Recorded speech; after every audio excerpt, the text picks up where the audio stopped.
Have you ever wondered who cleans up after the police leave a crime scene? The answer may shock you.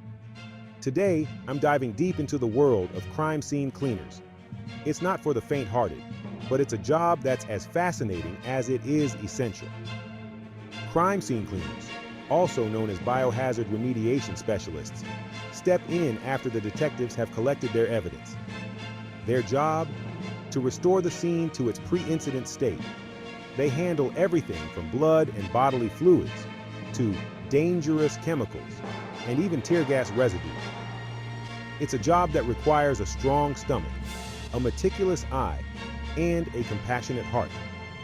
You might think that crime scene cleaning is a straightforward job, but it's far from it. Each day is unpredictable.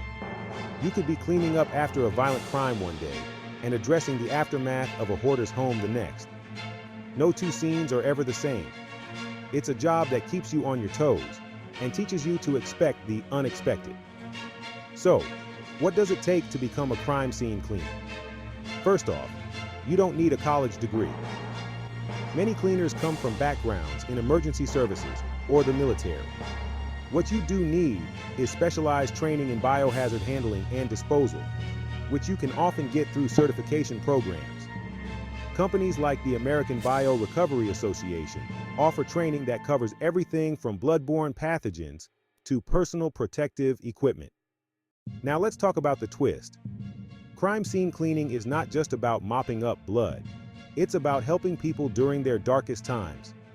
Imagine being the person who brings a sense of normalcy back to a grieving family. There's a profound sense of purpose in this work. You're not just cleaning, you're helping people heal.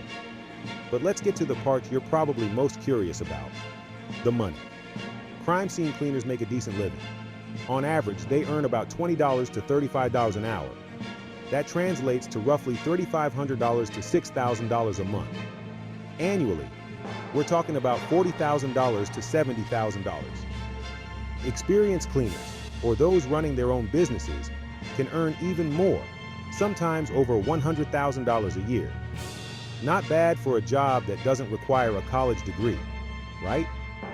So, how do you get started? First, research local companies that specialize in biohazard cleaning. Many offer on-the-job training. Consider getting certified through reputable organizations, and be prepared for a rigorous interview process. Companies want to ensure you're mentally and emotionally equipped for the job. To sum it up, crime scene cleaning isn't just a job, it's a calling.